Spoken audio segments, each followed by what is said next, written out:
मुख्तार को लेकर सीएम योगी का विपक्ष पर निशाना, बोले कब्र पर फातिया पढ़ने वालों को छुट्टी दे दो।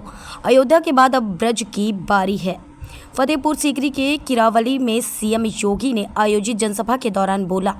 मुख्यमंत्री योगी आदित्यनाथ सोमवार को फतेहपुर सीकरी के किरावली पहुंचे। जनसभा में बोले, आज कांग्रेस सपा बसपा के लोग माफिया मुख्तार की कब्र पर जाकर फातिया पढ़ रहे हैं। इनको कह दो कि वोट तो कमल के निशान पर जाएगा। आपको 5 साल की छुट्टी दे रहे हैं, 5 साल जाकर फातिया पढ़ो। गिरिराज महाराज की बड़ी कृपा इस पूरे भूभाग पर है। दुनिया यहां के रज रज में कृष्ण कन्हैया का दर्शन करती है और आपका सौभाग्य है कि इस धरती पर रह करके जीवन यापन करके आप सभी लोग भारत माता की सेवा करने में लगे हैं। और इससे अच्छा उदाहरण क्या हो सकता है किसी माटी के लाल CRKS भदौरिया वायुसेना के अध्यक्ष के बाद अब भारतीय जनता पार्टी के साथ मिलकर के आप सबके कार्य करने के लिए तत्पर हैं। बहनों और भाइयों, ब्रज भूमि का भी अब नंबर आने वाला है।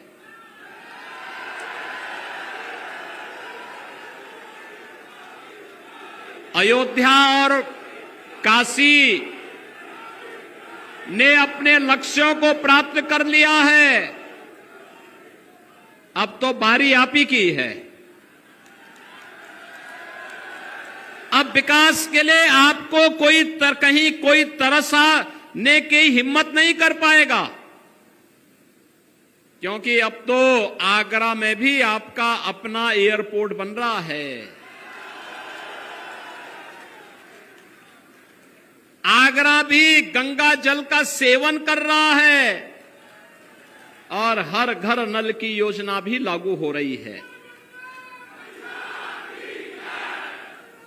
बहनों और भाइयों, मुझे बताइए, आपने रामनवमी के दिन देखा होगा भगवान राम का सूर्य तिलक हुआ था। देखा ना? देखा ना? देखो, एक तरफ कांग्रेस थी, समाजवादी पार्टी थी, बहुजन समाजवादी पार्टी थी। राम जन्मभूमि के लिए हमसे कहते थे क्या प्रमाण है कि राम का जन्म अयोध्या में हुआ, ये लोग बोलते थे। और इन दलों ने तब ये भी कहा था कि राम और कृष्ण तो हुए ही नहीं, जैसे कि इस सृष्टि के पहले कांग्रेस सपा और बसपा ही पैदा हो गए थे, बाकी तो कोई हुआ ही नहीं था। ऐसा दिखाने का प्रयास कर रहे थे। बहनों और भाइयों, वो तो मोदी जी का प्रताप है। इनका झूठ फेल हो गया और मोदी जी के कारण 500 वर्षों का इंतजार समाप्त करके अयोध्या में रामलला का फिर से प्रकटीकरण हो गया है। और अयोध्या में रामलला के भव्य मंदिर के शिलान्यास के लिए भी प्रधानमंत्री जी गए। प्राण प्रतिष्ठा के कार्यक्रम के लिए भी प्रधानमंत्री जी गए। और उस दिन का भी उनका वह भावुक चित्र देखा होगा आप सबने, जब सूर्य तिलक होते हुए प्रधानमंत्री जी भले ही अयोध्या में नहीं थे, उनका मन अयोध्या में था कि हमारे रामलला का भव्य मंदिर बनने के बाद 500 वर्षों के बाद रामलला को अपनी ही जन्मभूमि पर अपना जन्मोत्सव मनाने का अवसर प्राप्त हुआ। बहनों और भाइयों, आज जो भारत को सम्मान मिल रहा है, जो भी काम अपनी विरासत का सम्मान करेगा उसको दुनिया के अंदर सम्मान मिलेगा। भारत ने साबित कर दिया है। भारत ने साबित कर दिया है।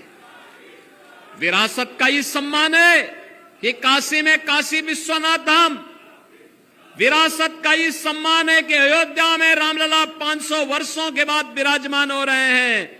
और विरासत का ही सम्मान है चौधरी चरण सिंह जी को भारत का सर्वोच्च नागरिक सम्मान भारत रत्न प्राप्त हुआ है। ये सभी मोदी जी के कारण। और बहनों और भाइयों, एक तरफ विरासत का सम्मान, दूसरी तरफ विकास। विकास के भी कार्य ऐसे, हाईवे 4 लेन, 6 लेन, 12 लेन, एक्सप्रेसवे, एयरपोर्ट, डिफेंस कॉरिडोर और हर घर नल की योजना से लेकर के IIT, IIM, medical college, AIIMS जैसे संस्थान बन रहे हैं। गरीब कल्याणकारी योजनाओं की तो कोई सानी ही नहीं।